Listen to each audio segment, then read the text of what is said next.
Bonjour Ilana, bonjour à toutes et à tous. J'aimerais vous parler aujourd'hui du Echal, de l'Arche Sainte, Aaron HaKodesh, et son ouverture, avec ce que cela peut impliquer au niveau Kedusha, sainteté, et aussi par rapport au Homer. L'Aaron HaKodesh, l'Arche Sainte, c'est là où se trouvent les Sifrei Torah, les rouleaux de la Torah, écrits à la main depuis 3000 ans. De la même façon, c'est l'endroit le plus kadosh, le plus saint de la synagogue, à l'instar du Mishkan, sanctuaire, et plus tard du Beth Amikdash, du temple, où il y avait le Kodesh, et le Kodesh HaKodashim, le Saint des Saints, où il y avait justement le Aaron HaKodesh, l'Arche Sainte, qui contenait les Luchot Abrit, l'arche de l'Alliance, et aussi un Sefer Torah. Bon, on ne va pas rentrer dans les détails, en tout cas c'était l'endroit le plus saint. Cet endroit ne pouvait entrer le Kohen Gadol, le grand prêtre. C'est le seul qui pouvait rentrer à cet endroit-là, et qu'un seul jour dans l'année, suivant un cérémonial bien particulier, c'est le thème du début de la paracha, Haremot.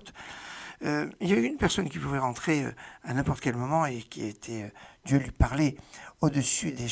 entre les chérubins, au-dessus du Aaron HaKodesh, c'est Moshe Rabbeinu. En tout cas, l'ouverture de l'Arche Sainte constitue un moment assez important. C'est l'ouverture quand on va sortir la Torah pour la lire, mais ça peut être aussi une ouverture, pas forcément pour lire. Dans les traditions séfarades et aussi certaines traditions ashkénazes, le soir de Rosh Hashanah, quand on va faire le psaume de la Parnassa, le psaume de la subsistance, pour demander à Hachem bien avoir de quoi au niveau matériel, ce psaume qui est le psaume 24, avec la prière qui est ici, eh bien, on fait une ouverture du Echal, qui est souvent dans des communautés vendues à prix d'or, et donc c'est l'ouverture du Echal. C'est aussi l'ouverture du Echal qu'on fait dans d'autres moments aussi forts, comme le Seder Avoda, le moment où on va avoir le jour de Kippour, le descriptif du culte sacrificiel qu'il y avait ce jour-là avec le Kohen Gadol, mais on le fait aussi pour le petit Kuntal, la prière pour la rosée, la prière pour la pluie. Toujours, on ouvre le Echal. Dans les communautés ashkénazes, on ouvre encore plus souvent le Echal dans les prières des Menorahim, comme quand on dit Avinu Malkenu, notre Père, notre Roi, quand on dit Shira Ma'alot, quand on dit Aleinu Leshabeach, dans le Moussaf de Rosh Hashanah ou de Kippour. Enfin, il y a de grands moments où on ouvre le Echal. Dans certaines communautés, notamment certaines communautés d'Afrique du Nord, notamment en Algérie,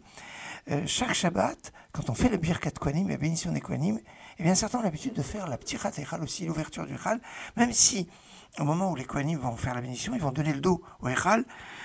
ça pose pas vraiment de problème parce que les Sfarim sont surélevés, ils sont considérés comme être dans un autre shoot, dans un autre domaine, et donc même si les Kohanim leur donnent le dos, ça pose pas de problème. C'est une tradition pour asseoir, pour donner une force à la Birkat Kohanim. Dans le même esprit, certains ont l'habitude d'ouvrir le Echal, de faire Ptirat Echal au moment où on va faire la Sfirat HaOmer, on va faire le conte du Homer, qu'on le fait à la synagogue, et donc on ouvre le Echal pour montrer quelque part que le but de ce conte du Homer, eh bien, c'est recevoir la Torah, voilà la Torah qui est dans l'Echal,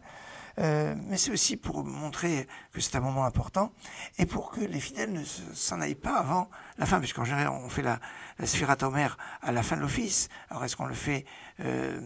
après Shira Ma'alot dans le rite séfarade ou après Aleinu Leshabeach d'après les kabbalistes complètement à la fin? Alors certains disent on ne veut pas le faire complètement à la fin de peur que certains fidèles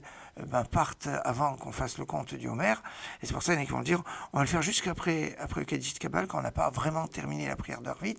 pour que tous les fidèles puissent rester encore là. Mais certains vont dire on va ouvrir le Echal. Évidemment, quand on ouvre l'Arche Sainte, c'est un moment fort et on ne va pas partir en laissant le Echal, on va ouvrir le Echal sachant qu'on va l'ouvrir dans quelques minutes. Voilà pourquoi certains ont l'habitude d'ouvrir l'Arche Sainte au moment où on va faire le conte du Homer. Toutefois, dans la plupart des communautés, cette tradition n'existe pas ou n'existe plus d'ouvrir le Echal pour le conte du Homer, mais je voulais vous l'évoquer pour à la fois réfléchir sur c'est ce qu'on appelle Psiché, la Ptichat Echal, l'ouverture du Echal, l'ouverture de l'Arche Sainte dans ces moments forts, dans ces moments puissants, et dans son lien avec le conte du Homer. Excellente journée.